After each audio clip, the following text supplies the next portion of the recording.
She chose the mun nobody wanted, but what she discovered will shock you. An African story. In the quiet village of Akutum, nestled between rolling hills and the deep green folds of cocoa and cassava farms, lived a young woman named Efua. She was known far and wide not only for her stunning beauty, but for her fierce independence. Efua had the kind of eyes that mirrored a stormy sky, full of depth and mystery, and a voice that could soothe even the most troubled soul. Every man in the region sought her hand in marriage, yet Efua was not the kind to be wooed by wealth or titles. She wanted a man with a good heart, a companion who could journey with her through life, hand in hand. So it shocked everyone in Akutum when Efua turned down Kwaku the banker, Adam the lawyer, and even rich Alhaji Suleiman with his cattle empire and sprawling properties. Instead, Efua accepted the marriage proposal of Kwabena, the man no one wanted. Kwabena was a quiet man, a laborer who worked odd jobs, clearing land, digging wells, fetching water, and carrying loads in the market. He lived in a broken-down mud house at the edge of the village and spoke little. People whispered that he had been cursed or that he was born under an unlucky star. Others said he was lazy and slow. But none of that mattered to Efua. She had seen something in his eyes the rest of the village had ignored, a silent dignity, a warmth unspoken, a resilience only those who had suffered deeply could carry with grace. The village erupted with gossip. Why would she choose that ragged man? She must be bewitched. Or maybe her beauty has cursed her mind. But Efua walked with her head high, her woven Kent shawl dancing in the wind as she walked beside Kwabena. They were married under a mango tree in the presence of only a few family members and friends who dared to come. There was no feast, no music, no dancing. But there was something else, peace. Life after the wedding was not easy. They lived in Kwabena's tiny hut, cooking over a charcoal stove, fetching water together at dawn, and farming a little borrowed land behind their home. Yet Efua found a joy she never knew existed. Kwabena was not the loud, commanding type, but he was kind, gentle, thoughtful. He always ensured Efua ate before him. He fixed her sandals when they broke. He never raised his voice. And every night before they went to sleep, he would whisper, "Thank you for choosing me." Weeks turned into months and months into a year. Then, one rainy morning, while they were walking to the farm, they heard the crack of a tree crashing. Lightning had struck an ancient Baobab. The massive trunk had split open, revealing something unimaginable, an iron chest wrapped in rotting cloth. Inside was gold. Gold and artifacts so ancient they gleamed like the dawn.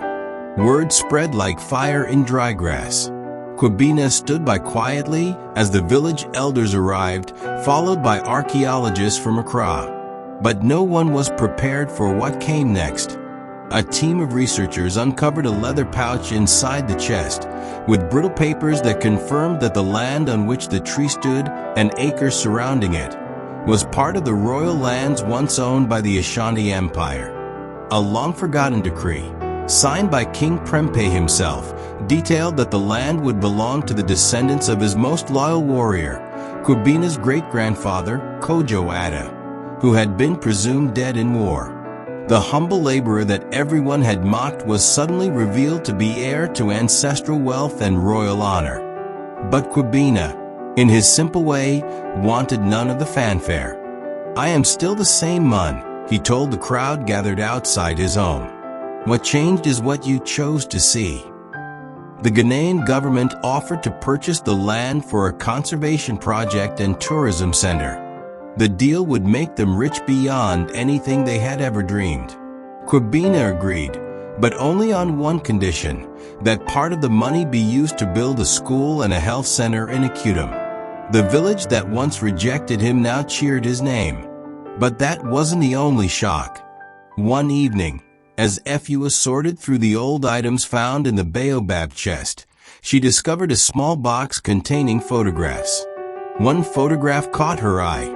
It was of a woman who looked exactly like her, Same eyes, same jawline, same birthmark under the left ear.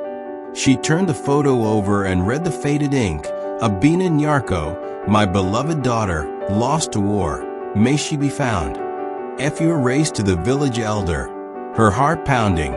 What she learned shook her to the core.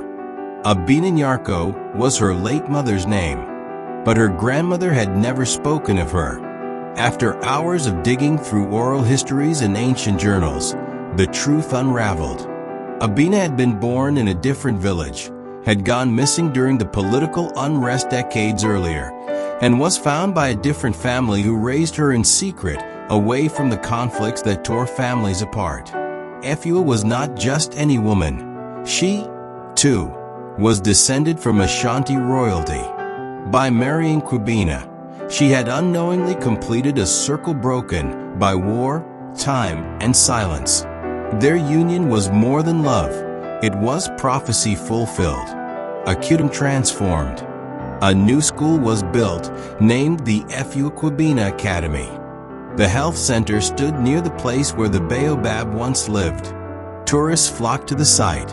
The once broken hut was rebuilt into a modern home, yet Kwabena still fetched water every morning, not because he had to, but because it reminded him of where they had come from. People often asked Efua, "Why did you choose him, of all men?" She would smile softly and reply, "Because the heart sees what eyes cannot." Years passed and their story became legend. Songs were written and children were named after them. But Efua never forgot those early days, walking through the market, holding Kwabena's hand while whispers followed her. Those whispers had turned into praise, into admiration, and finally into silence, because truth speaks louder than rumor. When Efua was invited to speak at the University of Ghana many years later, she stood in her elegant wrapper, with silver streaks in her hair, and addressed the crowd. "Never judge a person by what you see. The poor man you mock may carry the blood of kings, and the love you dismiss may be your destiny. I chose Kwabena, not because he was rich or powerful, but because he had something the world had forgotten, honor."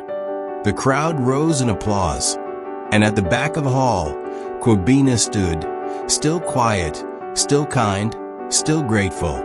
And every night, even in their twilight years, he still whispered, "Thank you for choosing me." Because in choosing the man nobody wanted, Efua found the treasure nobody expected. And that, indeed, was the most shocking discovery of all.